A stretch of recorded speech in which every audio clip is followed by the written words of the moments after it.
Hello, hi, and welcome to another day and another episode of the LATOKEN visit, where we discuss trends and with our invited panelists from around the globe.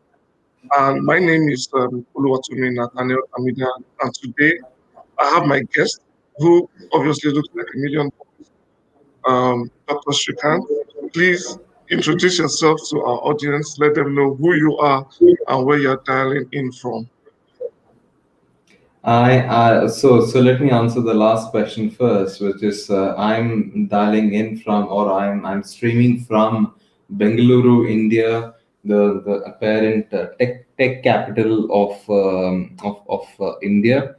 Uh, uh, $1 million man. Maybe the last time I checked my bank account, yes, it did show like $1 million, but far away from the $1 billion that VCTV has hosted in the past. So I'm a small, a tiny piece of sand as compared to the ocean which is out there. So I'm a legal counsel for the Forbes 500, and I act on assets, and one of the assets is art, and I am part of the Art Society of India, and it'll be fun to actually discuss the environmental cost of art and the process of art itself. I mean, whether there's a cost to it, and whether digital art actually makes sense, and incidentally, I have a nice painting behind me, and it's Yeah, on I see. digital. And maybe I'll explore a little bit more on a Jordan Peterson angle, way of explaining what realism is, and so on and so forth. Maybe it's not your typical VCTV today. It'll be more philosophical. Exactly, exactly. Thank you very much, Dr. Shrikant, for that introduction. And thank you to our audience for joining us. If you're just joining us, we are live on YouTube, we are live on Facebook, Twitter, and on LinkedIn. You can easily be part of the show on any one of these platforms by just making a comment on the platform. And my colleagues will make me see your comments live, and I can give you feedback in real time. And just before we go into today's show, there's a special announcement. Towards the end of this show, about 5 minutes to the end of this show, my colleague will be coming on to announce the winners, the lucky winners of the trade lottery giveaway. So if you're watching us, you might be one of the winners. Stay tuned, stay plugged. We'll announce the winners live and we'll take it from there. So, Dr. Srikant, let's jump into today's topic. And I did a little research about NFTs, trying to understand the environmental impact of NFTs. And first of all, I'd like to find out from you, why is there so much scrutiny on the impact of crypto assets and NFTs on the environment? Why the first? Well, so I think you've touched upon who. I mean, I definitely was not part of the set of people who proposed this particular topic, and the person who proposed this particular topic is an actual genius, is what I would like to compliment that person, he or she. That person is an absolute genius to actually integrate environment and art and NFTs and so on and so forth. So let's date back the question of environmental cost, right? The cost of environment is basically you and I interacting, Nathan, in this particular platform. There is an environmental cost that the Mother Earth is basically bearing, right? So everything goes as a plus, and then there is a minus. For example, possibly the cost of the digital, I would say, interaction which is happening between us is being borne by the green. These are real plants, by the way, and these Okay. are basically bearing the load of our conversation. So what I'm trying to say over here is, the NFTs, insofar as NFT is concerned, the the question of NFTs is not an issue insofar as the environmental factor is concerned. The process of mining and the process of deploying people and human resource, or I would say the degradable treatment of humanity which has happened in certain countries towards mining, is something that mining of crypto slash any other assets is something that is quite challenging, and that is the issue, that is the real issue that we want to talk about. So the cost of owning digital art, for example, somebody made a purchase. I was reading the newspaper. Somebody made a purchase of an Indian crypto billionaire actually made a purchase of a $69 million painting, which was housed in Paris, and so on and so forth. But the point I'm trying to make over here is art is something that you appreciate with its own glory and with its own I would say the touch and feel and so on and so forth. But now what has happened is art is being equated with the Louis Vuittons and the Burberrys of the world. For example, I'm wearing a Jaguar or a Burberry spectacles. I'm owning a Burberry wallet. It is not quite apparent to you, but there are lots of videos on YouTube which actually give out how to look sharp and so on. That was one of the things that we talked about, Nathan, in our previous conversations. But what I'm trying to say over here is, without diverging too much, is that digital art is a different concept, and then there is an environmental cost. So digital art basically tries to reduce the cost of maintaining an expensive piece of art, which may be worth, say, $100 million a piece, and the people who are involved in doing that. So, but at the same time, what we are also talking about is there is a plus side to the environmental cost, which is the cost of non-maintenance, but there is a negative side to it, which is you're doing away with the labor and you're taking away jobs and you're taking away the number of people who are working towards the curators and what you would have typically heard in a museum and so on and so forth. That is something that concerns me.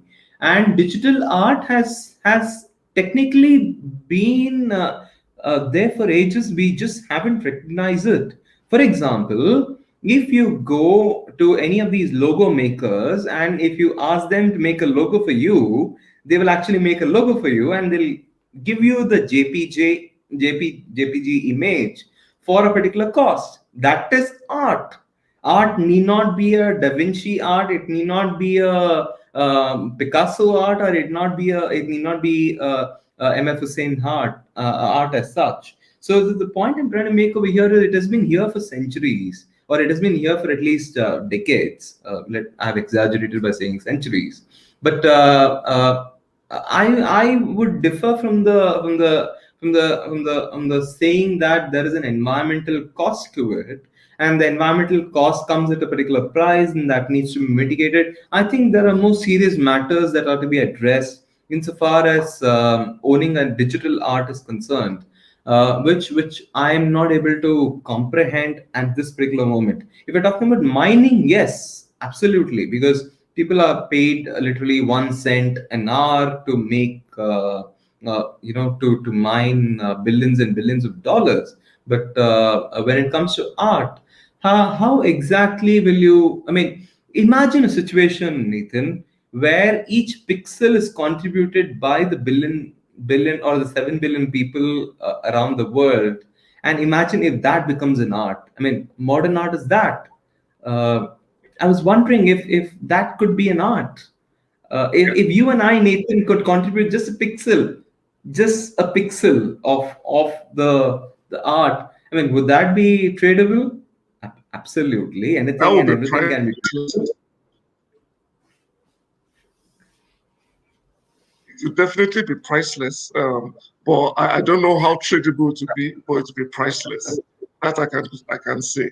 But when it comes to the environmental impact, I was studying and I found out that a certain artist and programmer called Mimo Atkins estimated that the average transaction, especially for NFTs, has a carbon footprint of about 48 kilogram of carbon dioxide.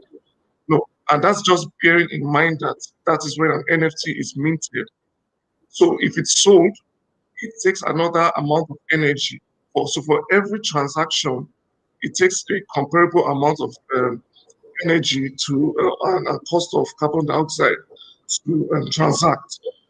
And my question is that, like you said, maybe the research has not been really conducted to understand the full impact of this, or does the benefit of an NFT outweigh the so-called undetermined environmental cost?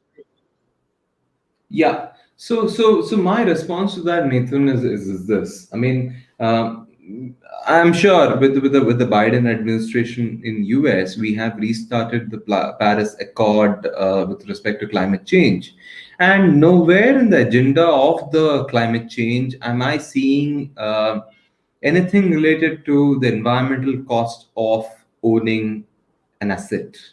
So, I mean, just YouTube $195 million mansions in LA, and you will get those mansions with security, which five tier security, and you could just walk to your helipad and walk under a swimming pool and so on and so forth. So would I say that the market doesn't exist? Absolutely not. The market exists. So the market exists because there are people who intend to buy art in a more discreet manner, especially family offices who I represent, because they do not want the representation that they do not want to be in the public glare. They do not want to be seen as somebody who has a collection of art per se.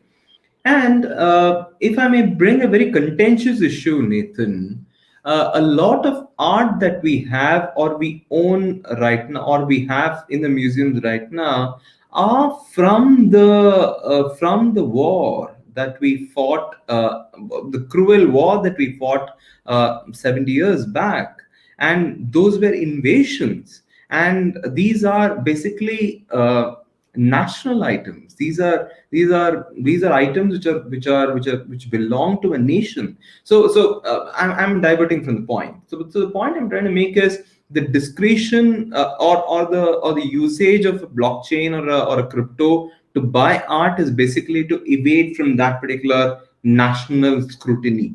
That's number one.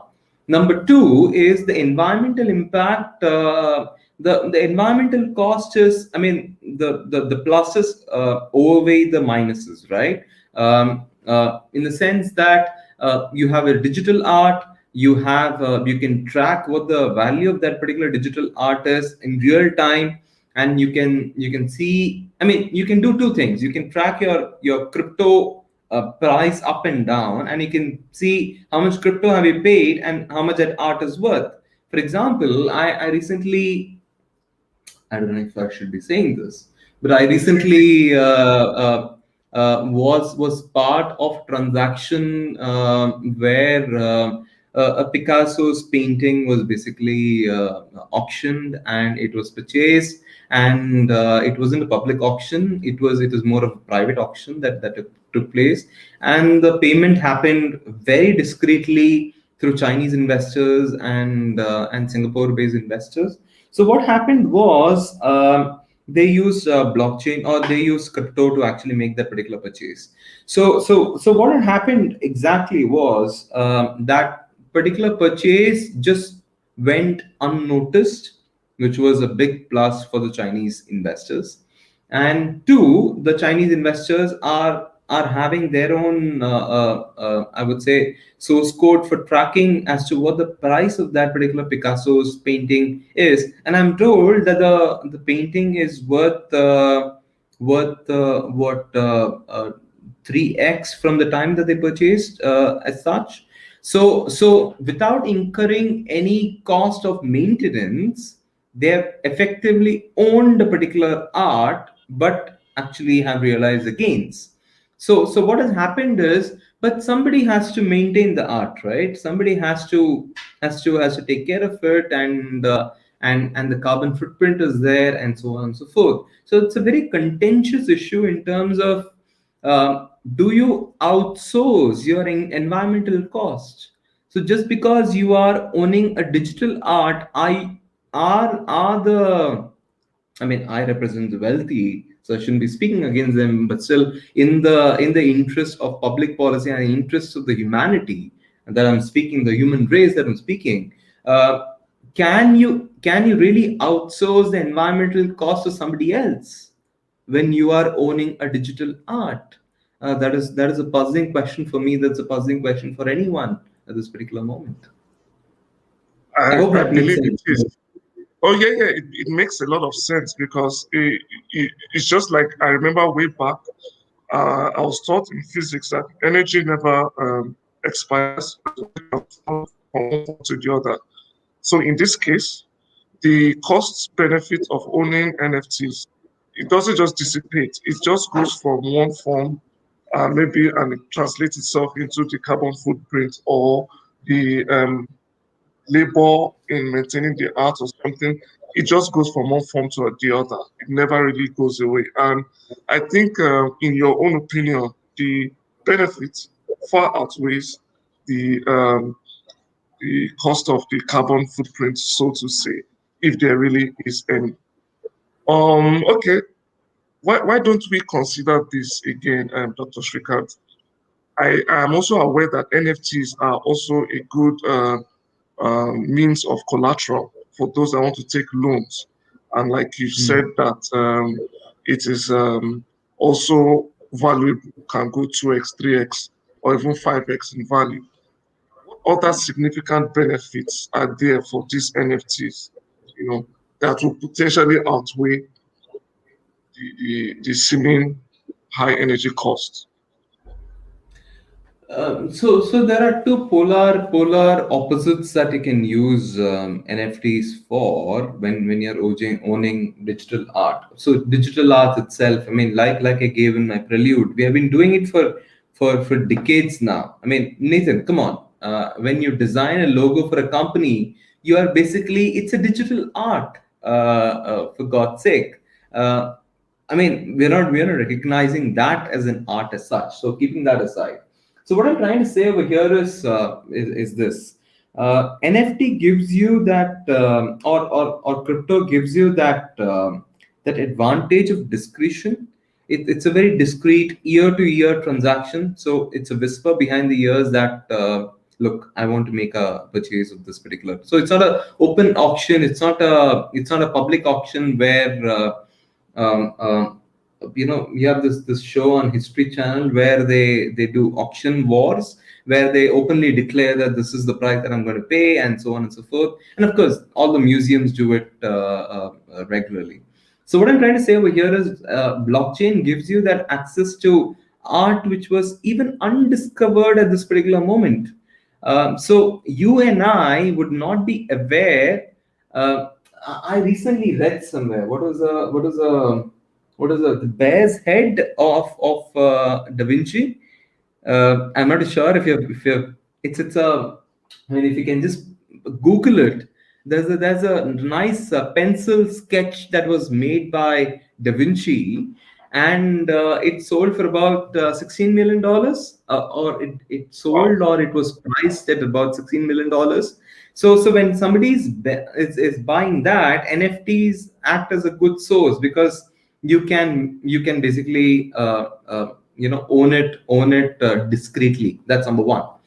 And then there is a collectivism that can be brought in. I mean, there could be a syndicate of, um, 5, 6, 50,000, 60,000 crypto owners who come together and collectively purchase an art. So it effectively becomes a shared asset, right? I mean, imagine a situation, Nathan, where you are owning a Da Vinci's art, and I am owning a Da Vinci's art. Isn't it a moment of pride for us? I mean, Oh, it surely, would be. surely.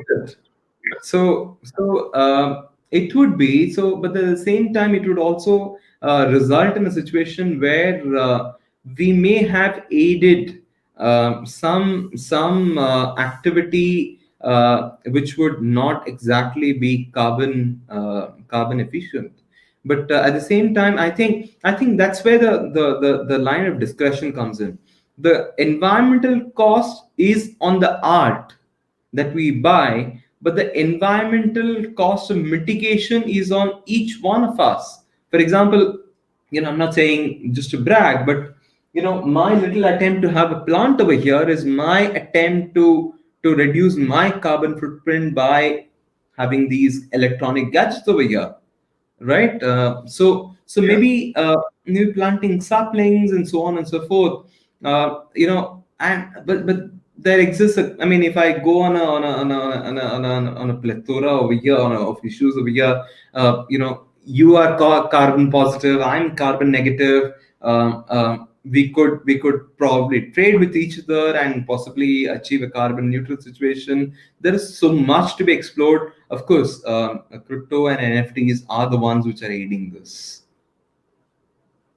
I totally agree with you. There is this constant struggle to have this balance, and in the midst of all this, one has to sacrifice something to.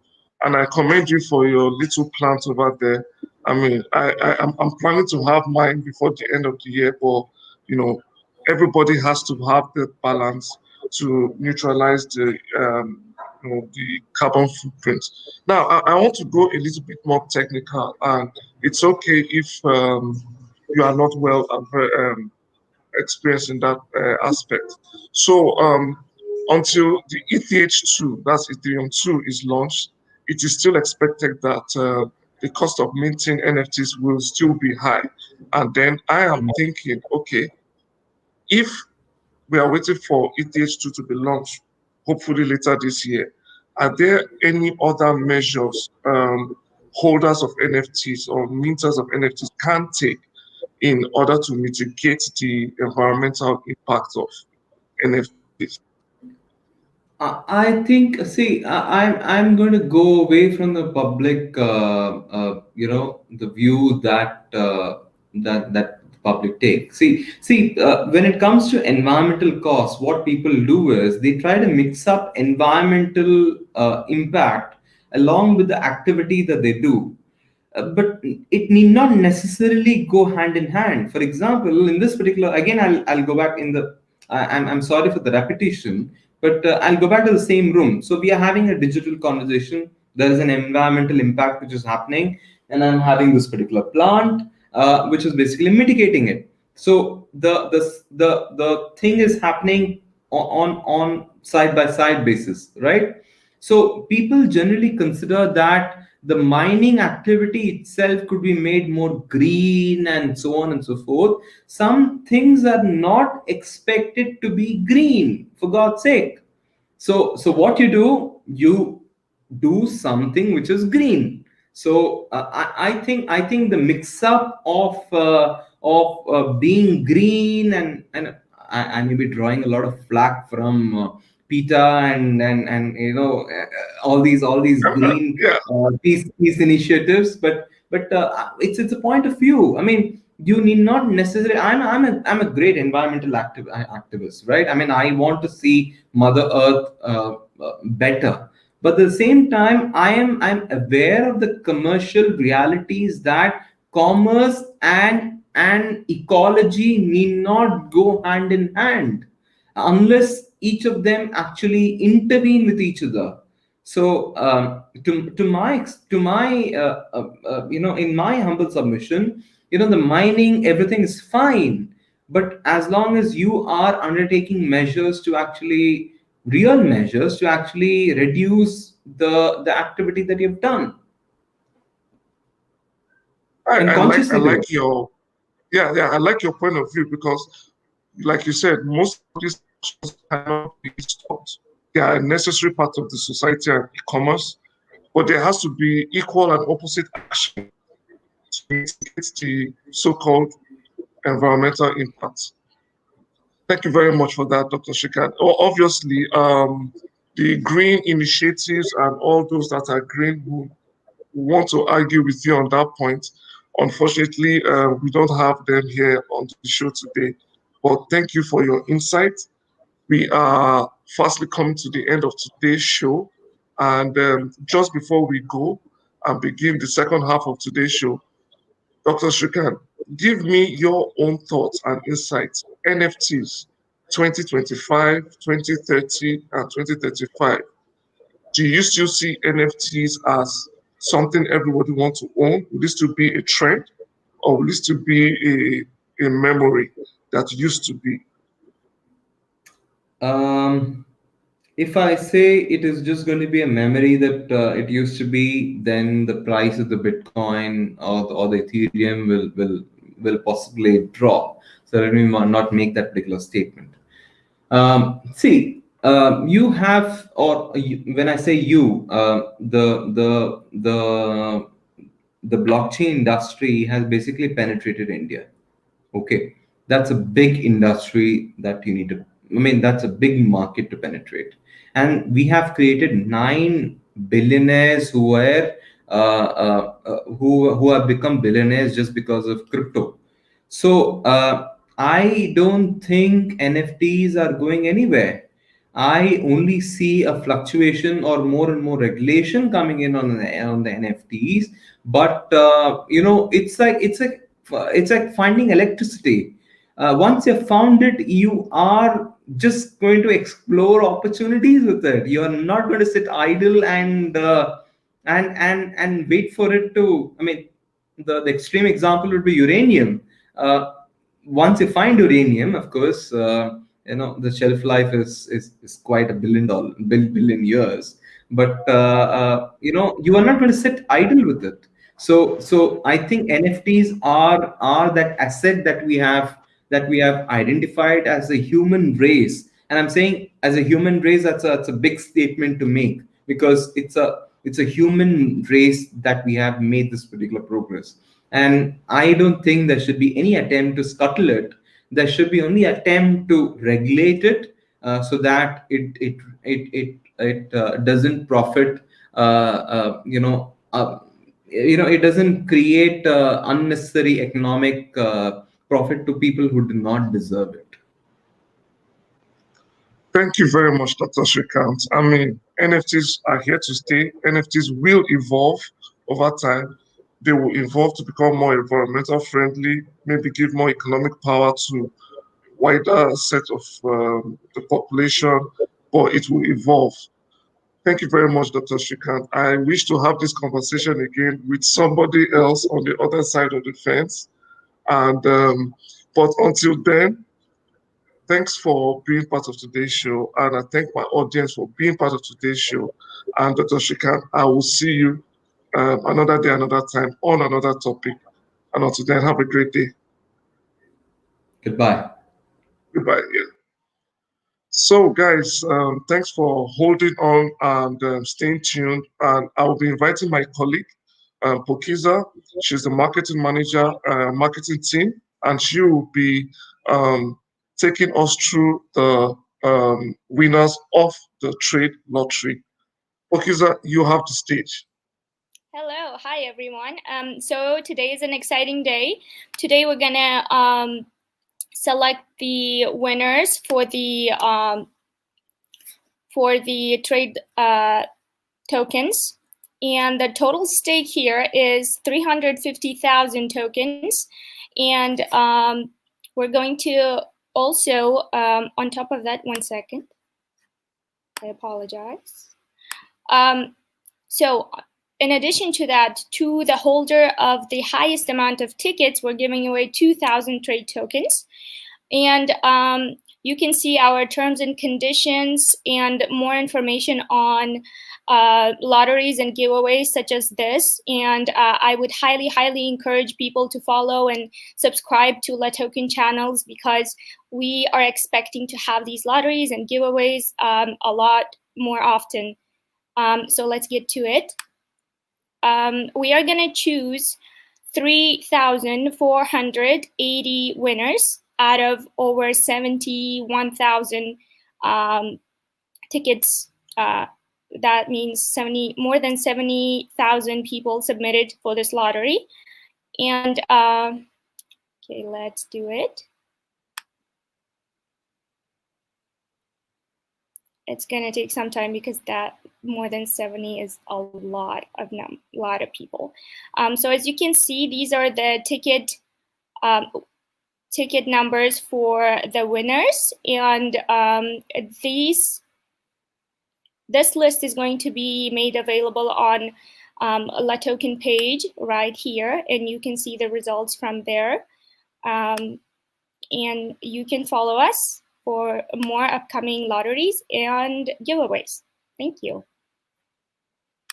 All right, awesome. I think for if you are watching us right now, whatever platform, YouTube, Facebook, Twitter, and LinkedIn, all you need to do to find out if your ticket is picked here is go to the promo page, promo.latoken.com. You will get to see the smart trade lottery results, and you will see probably a list that would contain the lottery ticket numbers, and then review, and then obviously contact our customer support, and they will help you get the process of getting your tokens or your coins. Congrats to all the... Sorry, they're going to be live on this page within 24 hours, and you can contact our representatives to get your prizes. Thank you. Awesome, awesome. So big congratulations to all the winners. You're a winner with LATOKEN. And if you have not done this, go to the iOS store, go to the Google Play Store, download the LATOKEN app, install it, and get registered. You might be lucky to win in another round of lottery. And tell your friends to tell their friends to tell their own friends to do the same thing. So, guys, thank you for being part of today's show. It was awesome time with Dr. Shrikant and with the lottery winners. Congratulations again. Until next time, until next show, have a great day, have a great time, and talk to you very soon.